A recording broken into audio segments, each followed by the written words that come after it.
बघा, छत्रपती संभाजीनगर जालना स्थानिक स्वराज्य संस्थेची निवडणूक आता जाहीर झालेली आहे आणि जागा वाटपाचा तिढा शिवसेनेने ताणून धरलेला आहे. जेव्हा की एकूण 600 मतदान आहे, त्यापैकी 270-80 मतदान हे भारतीय जनता पार्टीचं आहे आणि असं असताना शिवसेनेचं अगदी 120-125 काही मतदान आहे. असं असताना त्यांनी जो वेडा हट्ट धरलेला आहे तो त्यांनी धरून विनाकारण हा तिढा वाढवण्याचा वेळ घालवून चाललेला आहे. तर ते करण्याची गरज नाही.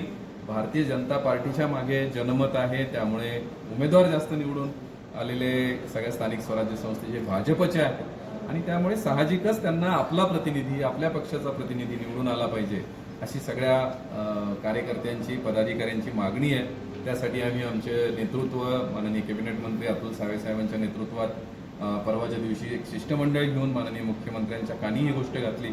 त्यांच्याकडे आम्ही हट्ट धरला, आग्रह केला की साहेब ही जागा आम्हाला सोडा आणि मला वाटतं आज बैठक होईल आणि त्याच्यामध्ये सकारात्मक निर्णय भाजपच्या बाजूने होईल आणि आमचा मित्रपक्ष शिवसेना त्याला संमती देईल अशी मला खात्री वाटते.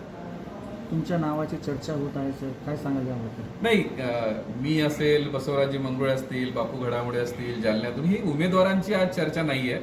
आज जागा सोडून घेणं हे महत्वाचं आहे आणि उमेदवार कोणी द्यायचा तो पक्षश्रेष्ठी देतात. आत्ता बघा तुम्ही अनेक पक्षाच्या कार्यकर्त्यांनी, पदाधिकाऱ्यांनी फॉर्म घेऊन गेले, पण भारतीय जनता पार्टीच्या एकाही इच्छुकाने फॉर्म घेतलेला नाही.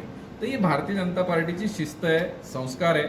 जोपर्यंत आदेश येत नाही तोपर्यंत इच्छुक आम्ही 18-20 जण आहोत, पण कुणी त्याच्यामधला फॉर्म आणायला जात नाही. ज्याचं नाव येईल त्याच्या पाठीशी सगळेजण उभे राहतात. हा आजपर्यंतचा इतिहास भाजपचा आहे आणि त्याप्रमाणे सगळे कार्यकर्ते काम करतील. काय पुन्हा या निवडणुका सोबळावर लढू शकतात का सर? म्हणजे आमची तर इच्छा राहील की महायुतीत मित्रपक्षांनी सोबत राहूनच करावं, पण त्यांनी खरंच हा वेडा हट्ट धरला आणि ते जर ऐकतच नसतील तर आमचं पक्षश्रेष्ठींना म्हणणं आहे की साहेब आपण सोबळावर लढू, मैत्रीपूर्ण लढू. आम्ही कोणतेही संबंध खराब होऊ देणार नाही, पण मतदान आमच्याकडे आणि भाजपचा उमेदवार येऊ शकतो, त्यामुळे अगदी सोबळावर लढायचं म्हटलं तरी भाजप तयार आहे. मराठवाड्यामध्ये संख्याबळ खूप भाजपकडे जास्त आहे, तर त्याच्यामुळेच म्हणजे भारतीय जनता पार्टीकडे संख्याबळ जास्त असल्यामुळेच आमचा आग्रह आहे की ही जागा भाजपला सुटावी.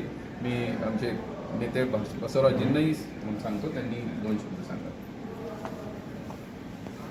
भारतीय जनता पार्टी स्वबळावरती महानगरपालिका असेल, जिल्हा परिषद असेल, जालना महानगरपालिका असेल, इथं सगळं स्वबळावर निवडणूक लढवून आम्ही मोठं यश संपादित केलेलं आहे आणि संख्याबळ आमच्याकडे आहे. त्यामुळं ही नैसर्गिक जागा आमची आहे. जर त्यांनी आम्हाला असं कळालं की बाबा शिवसेना हे मागते आहे, तर मागते आहे तर का मागते ह्याचं लॉजिक आम्हाला कधीच काय समजलेलं नाही आहे. बरोबर आहे. त्यामुळं आम्ही माननीय नामदार अतुलजी सावे, आमचे इथले नेते, त्यांना घेऊन आम्ही CM साहेबांकडे पण गेलो. CM साहेबांना सांगितलं की साहेब ही जागा लढायचा अधिकार आपला आहे, हे आपल्या हक्काची जागा आहे आणि त्यामुळं CM साहेबांनी सुद्धा आम्हा सगळ्यांना आश्वासित केलेलं आहे, काय हरकत नाही आहे, ही जागा आपल्याला लढायला मिळेल.